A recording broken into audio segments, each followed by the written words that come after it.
Welcome to Everything's Not Black and White, a podcast about perspectives with your hosts, Lala and Brian. Hey everybody, welcome to today's podcast.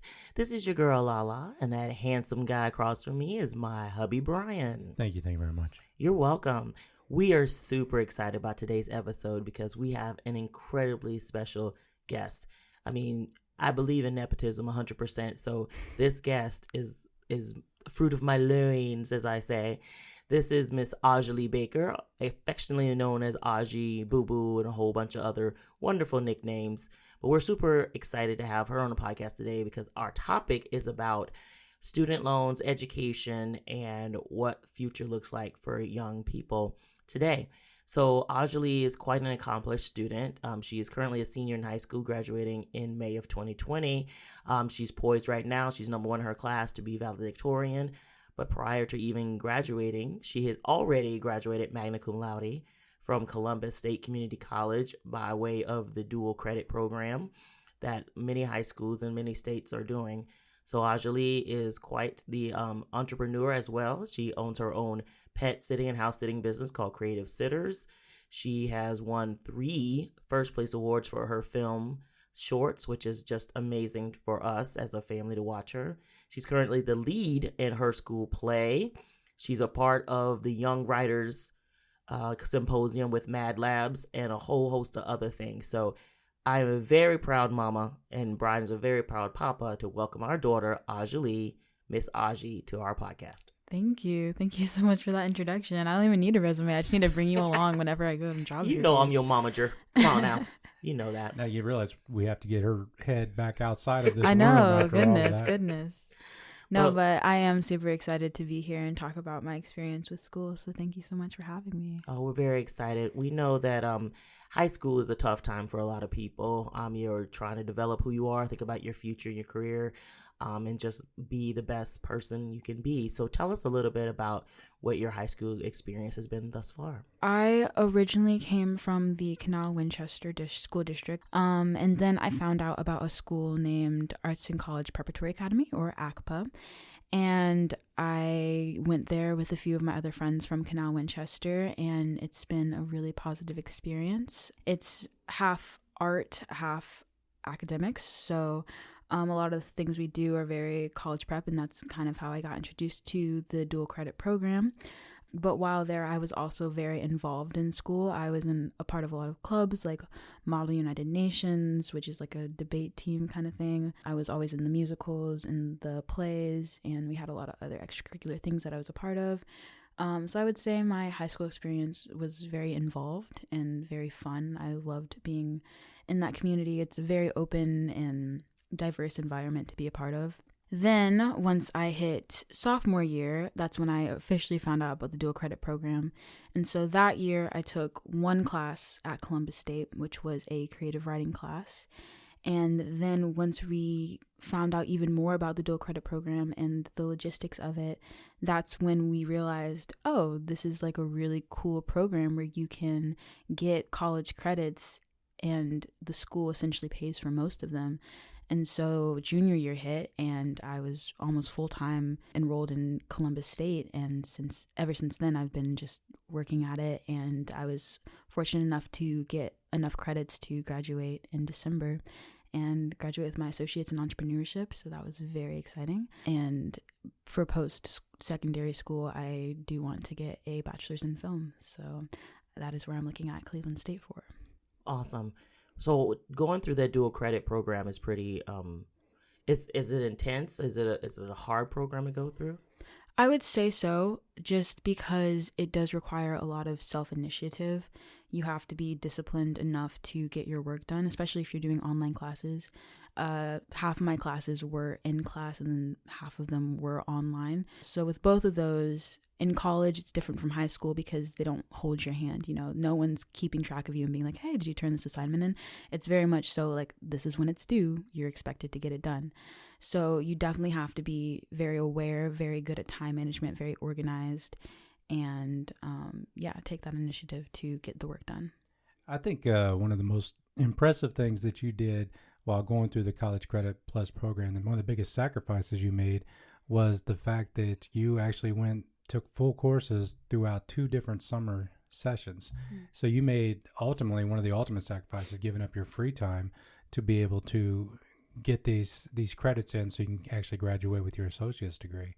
Yeah, and during the summer it was a full course load. It was, 5 classes, which I was in classes sometimes where I was with full-grown adults, and they were surprised that I had that many classes on my schedule. They were taking like maybe 2, and they were already kind of overwhelmed by that. And so it definitely was a huge sacrifice. But again, in the end, you have to take advantage of that kind of opportunity, because these days college is so expensive and it can be overwhelming sometimes, the financial burden of it all. And so when you do have a really nice program like the dual credit program where you can get college credits and it's paid for, I mean, why not? Yeah. So going through all those courses, and sacrificing your summers and stuff, like, how did you feel like you managed everything? Because I know, obviously, being a teenager and a young adult, you want to have fun and spend time with your friends as well as get the education that you desire. So tell me how you balance that out. It was definitely required a balance between my social life and my academic life. There was definitely a lot of times where I really wanted to go out with friends, but I had something due, and so I had to be responsible in that manner and say, okay, I have to miss out on this for right now because I need to get this done. So it required a lot of that. I would also say I adopted a planner, which was very necessary. I needed to write down everything that was due because otherwise I would have forgotten, most likely. So it just requires a lot of discipline and organization, because when you are surrounded by people who aren't as involved during their summers as you are, sometimes you get a little bit of FOMO, you get fear of missing out. You don't want to miss out on your summers or hanging out with friends, but it's important to go ahead and get it done, because in the end it's worth it. And now I have a full 6 months where I'm not really doing anything, and it's because I took those summers and spent time in school during those.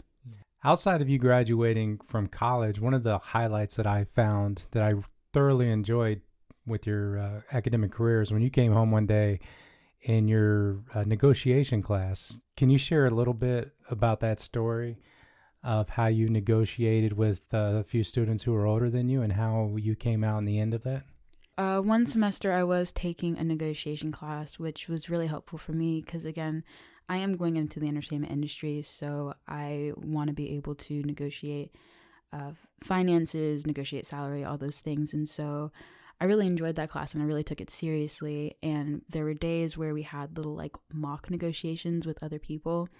And so I would, listen to the lectures and really take notes and really focus on okay, this is the way that you bargain with people. And my professor ended up taking notice of that and kind of just pointing out you're really committed. You're the youngest person in this class and you are on it. And I was just yeah, because I think this is really important and I want to know as much as possible. And so I did end up getting a lot of good feedback from my peers in that class, which all of them were, of course, older than me. So that was really important and really cool for me to experience being kind of considered on their same level, even though I was coming in from such a younger standpoint with little experience.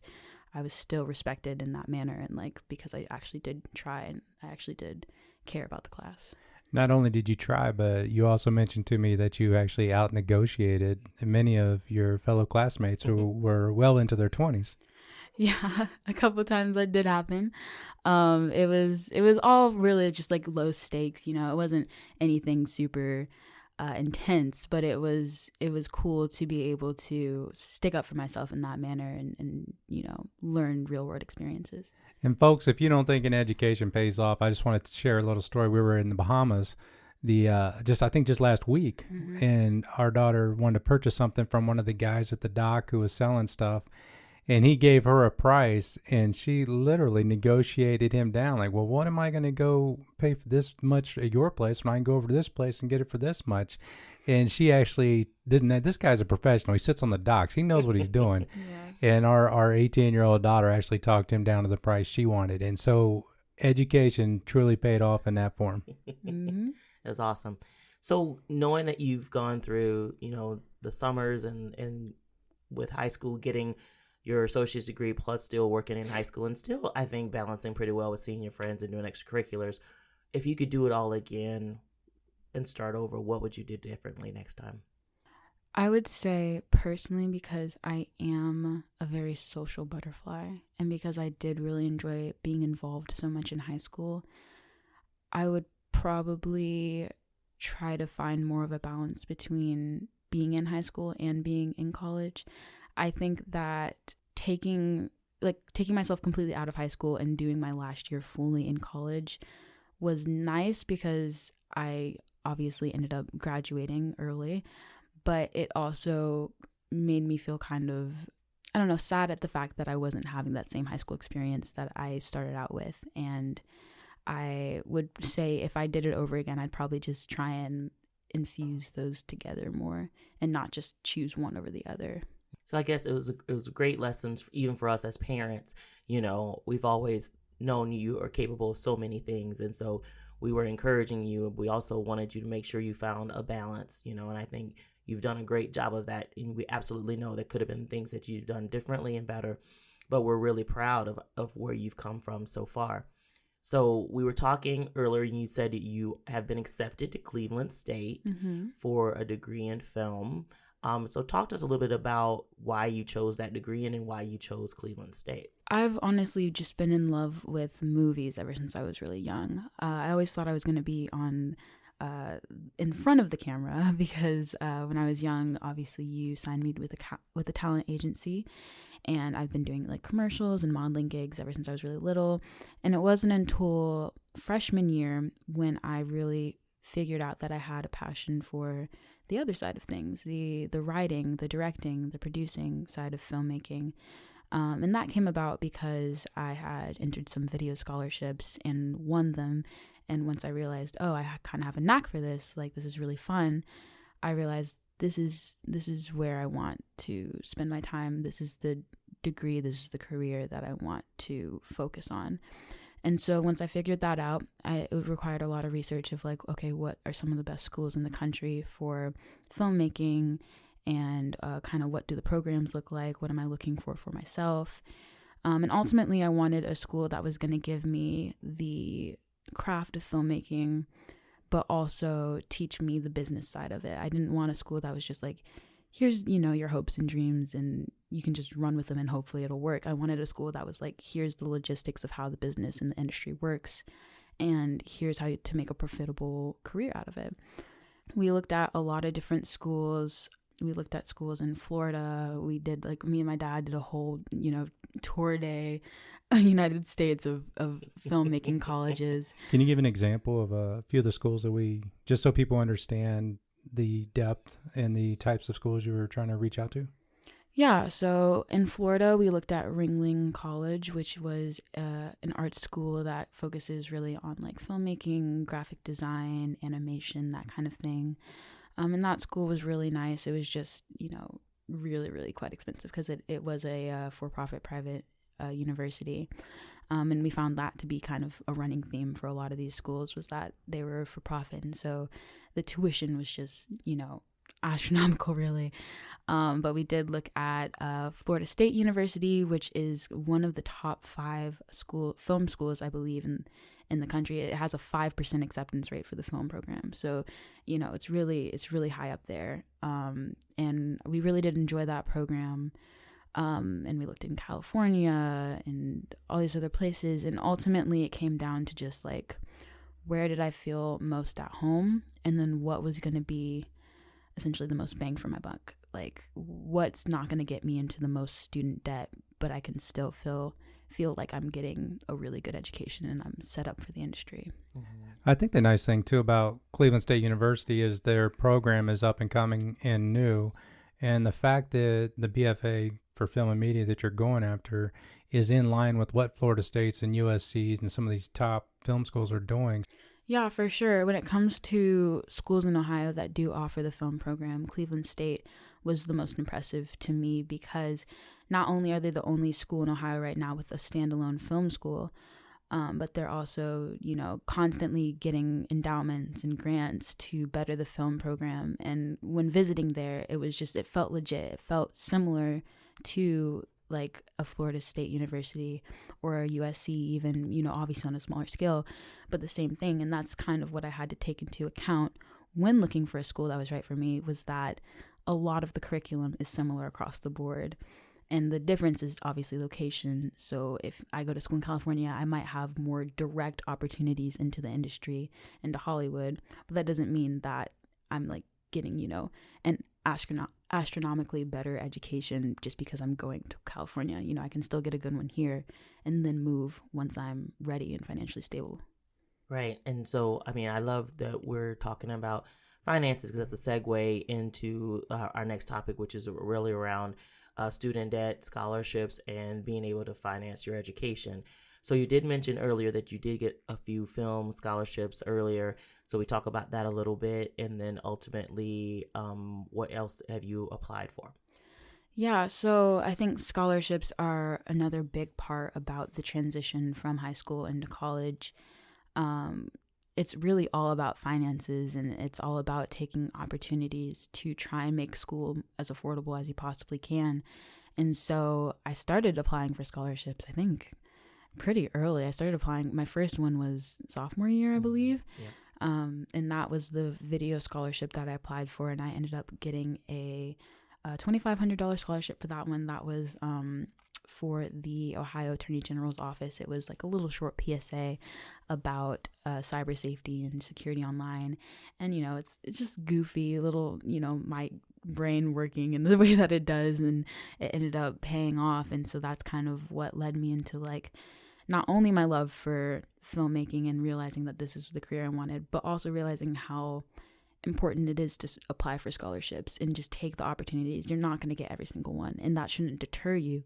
It should like encourage you to keep going and keep applying, because like some of them go without being taken because people don't apply for them. And so it's really important just to make maybe a basic outline for an essay, change it up if you need to, if the prompt is different, but try and like apply to as many as possible. Yeah, I think it's important for especially young students, if any young students are out there listening, to understand how much you may seem like, well, it's a lot of work I got to put in, I got to do a lot of writing, but in actuality, you're going to have to put in a lot of work in your real life if you don't take the time to do these scholarships now. And thankfully, Anjali is taking that time, and so far I think she's accumulated over $10,000 worth of scholarships, which is a tremendous amount of time on the back end that she's saving by just taking a few moments before her college career to actually apply for these scholarships. Yeah, it is really important. And I have a friend personally who applied for a scholarship called QuestBridge, and she ended up getting a full ride to University of Chicago because she put herself out there and she did what was necessary to fill out applications, and it's completely paying off. So we're talking about, student debt, and it's been one of those things that seems to be escalating over time, and people put price on the value of education. It's like, well, everyone needs to have an education, but at what cost? So, Brian, you found some incredible statistics right now about student debt in America. Yeah, one of the things that really kind of caught me by surprise is, first of all, student debt is near $1.6 trillion as of 2019. And to put it in perspective, consumer debt for education totals more than actual car loans out there and credit card debt. Credit card debt in the U.S. is only $1 trillion. So it just goes to show you how big and monstrous student loan debt is becoming in this country. Yeah, what do you think about the future, like specifically your generation, as you're looking at college and education? Honestly, I think that as we continue to go down this line of more and more student loans and more debt, people are going to start to be turned off by the idea of going to college. There's a lot of opportunities out there that people can do, things that are not traditional college or university based, but can definitely give them the information and knowledge they need to do a job well. Mm-hmm. So I know obviously a lot of colleges are offering online degrees as well, and you don't have to be in a classroom. Hopefully that they're going to be moving more toward, do you have the knowledge, not necessarily the degree, because I know we're very fortunate that our Columbus Metropolitan Library here have so many resources for people to be able to educate themselves and to grow in their professional knowledge. So I'm hopeful that more employers and people will see that that is just as valuable as a college degree without the extra debt. Mm-hmm. There's also alternatives as well as technical schools where you can get a lot of blue collar type skills, which a lot of the blue collar jobs nowadays, they pay pretty daggone well. So you need to take that in consideration where your passion lies. Because if you feel like you're good at electric work or some kind of trade skill, then go in that direction. Don't, because college is not for everybody. It wasn't for me. I didn't go to college till I was 36. Mm-hmm. So know your niche, and because you got to earn a living. Yep, absolutely. So as your parents, I know sometimes you can feel like we push you just a little bit. That's all our mom. Or a lot, in how you pursue your education and such. So what role do you think we played in helping you get to where you are today? And what also do you think parents should be doing for any of their kids to help them through growing and becoming an adult? Yeah, so I think that the role you guys played started at a really young age for me. I think that you taught me the importance of education and the importance of trying your best really young. Even when I was, in elementary school, if I brought home an A on a report card, I earned $5 for that A. And that was really good positive reinforcement of like, when you try hard, you get rewarded. And when you really focus in school, it's a good thing. And I think that obviously you don't want to stress over things too much, but it was never like a forced, like, you have to get an A and that's all you're worth or anything. It was just like, you have to try your best. And in school, if you're struggling with something, giving up is not an option. Not turning something in is not an option. If you're struggling with something, come to us and we'll help you, or we'll figure out a way that you can figure it out. And so that was really important growing up. So that kind of molded me to be the academic student that I am, in the sense that I really care about school and I really care about my grades and I really care about trying and succeeding. I think that when it comes to the college search, it's really important for parents to talk to your kid about college.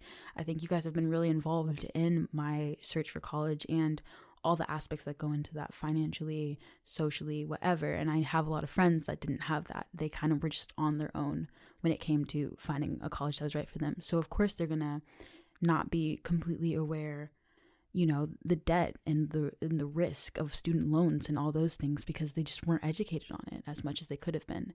So I think that really it was beneficial that you guys were so adamant on, telling me try hard, but also, pick a school that is going to be financially like sound for you. And I could say as a parent, I can't thank you enough for actually listening to us, because I know when I was your age, I thought I knew everything and what was best. So thank you for actually soaking in what we were saying. And for the parents out there who are listening, you have to understand it is your responsibility as well to educate your children. We went to several schools that put on a bunch of light shows and a lot of romancing you and trying to swoo you and getting you to come in.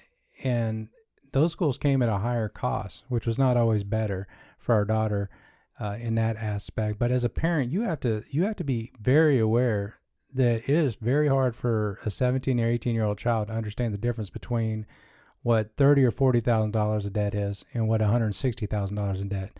Most of these kids have barely, if ever, have even had $1,000 in their hands at one time. So to have that amount of money laying on the table without educating them about what it's like to repay that back is also your responsibility as a parent. You're equally as fault if that child defaults or doesn't follow through on paying that loan because you didn't do your job as a parent. Now I'll get off my soapbox, but I'm glad I'm glad that you've taken the time to listen to us and take in and soak in what we have been saying. It's been really making our job easy. Mm-hmm. Yeah, we're very, very proud of you and the strides that you're making, not only for your education, but who you are as a human being. Just branching out, doing a lot of the volunteer work you do, caring about your friends, and the compassion and empathy that you show. Then also the business aspect where you have your own LLC as an entrepreneur. It's very impressive if we were on the outside looking in at you. And it's even more so that you're our child and we love you so much and are so proud of you and everything that you've accomplished. Thank you. I really appreciate that. That's awesome. Well, I'm very excited about your future, and I hope that other parents have a chance to listen and think about all the options that are available to them and their children for education, and also to realize too, education in a college setting is not for everyone, especially because of the financial implications of it. But just encouraging your students and your young people to look at education and acquiring knowledge by any means that's available to them is going to be super important. So Udemy, LinkedIn Learning, I mean, there's a lot of those kind of things out there, and check with your local library because they really do have a lot of awesome resources out there. Awesome. I love you. I love you. Would you two stop it? I love you too. He's just jealous again. We love you, Daddy. We're trying to do a professional broadcast here.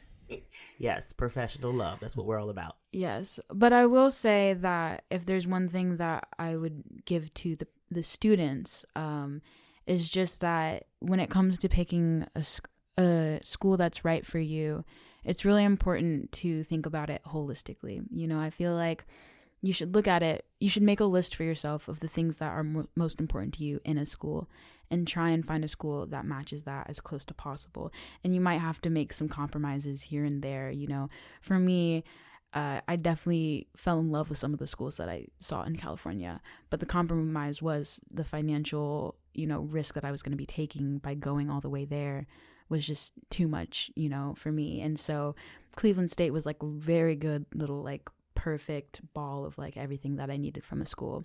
And so I think, you know, obviously choose a place that speaks to you and that feels like home, but also be very aware of like every aspect of it, the financial aspect, the social aspect, you know, crime rates in that area, location, how far are you going to be able to be away from your parents wherever you're, you know, going? Do you want to be closer to your family? All those things are really good things to take into consideration when looking for school. Because I know one of the big draws for you, ironically, was nothing to do with the school, but it was everything to do with having a beach nearby. I will admit that was that was one of my big points, but clearly, I mean, a lake is close enough. Yes, Lake Erie is right up there. And I'm sure that beach is just as dandy as the ones down in Florida. Yes. It's true. But if you ever get that itch, we'll be happy to get you a ticket and we'll fly you down there and you can do your thing just to soak up the sun for a moment. Yes. It's awesome. Well, thank you so much, Aji, for being a part of our podcast and hosting, joining us today. Thank you for having me. I hope that this was helpful to you listeners out there. And yeah, I'm always open to talk about my college experience, my dual credit program experience. And so I have an Instagram at Ello. It's okay, so it's 3LLO.its.aji. And then you can also find me on YouTube at Aji Baker, and you can find me on Twitter at Ajalee M. Thank you. Well, this has been another wonderful episode of Everything's Not Black and White. If you want to get in touch with us, how do they do that, Brian? You can reach us at enbwpodcast@gmail.com. And if you have any questions or comments, you feel free to send those to us and we'll try to respond to them quickly. And if you have any questions for Ajalee, feel free to email us there and we'll forward those on to her so she can reach out to you directly. And from that point, I guess we'll call that the end of this podcast. Thank you all for listening. We'll see you next week. Whoop, whoop. This has been Everything's Not Black and White, a podcast about perspectives with your hosts, Lala and Brian, a production of LBB Edutainment.